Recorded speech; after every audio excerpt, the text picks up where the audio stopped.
నమస్తే అన్న, అందరికి కూడా. నిన్న తీసిన వీడియోకు చాలా మంచి రెస్పాన్స్ ఇచ్చిరన్న ప్రతి ఒక్కరు కూడా. అట్లానే పెయింట్ లప్పం వేసిన గోడలపై టైల్స్ అతికిస్తే ఏమవుతుంది? రెండో విషయం ఏంటంటే, అటువంటి గోడలపై ఏ రకంగా మనం టైల్స్ అతికించాలా? ఇది ప్రతి ఒక్కరికి అవగాహన ఉండాలన్న అవగాహన కోసం చేస్తున్నటువంటి వీడియో. ఈ వీడియో మీకు నచ్చితే like, share, follow, subscribe, comment చేయగలరు. పెయింట్ లప్పం చేసిన గోడలపై టైల్స్ వేస్తే ఏమవుతుందంటే, ఈ విధంగా కొద్ది రోజులకే రాలిపోతుంటాయి.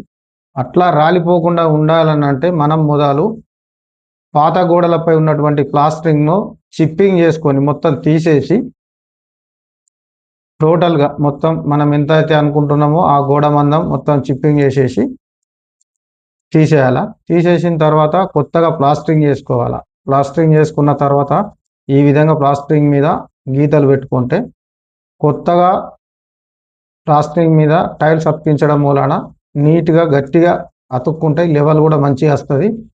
సిమెంట్ కాకుండా టైల్స్ అడేసివ్ బ్యాగ్స్ తోటి టైల్స్ పెట్టుకుంటే బాగుంటుంది. వీడియో నచ్చితే లైక్, షేర్, ఫార్వర్డ్ చేయగలరు.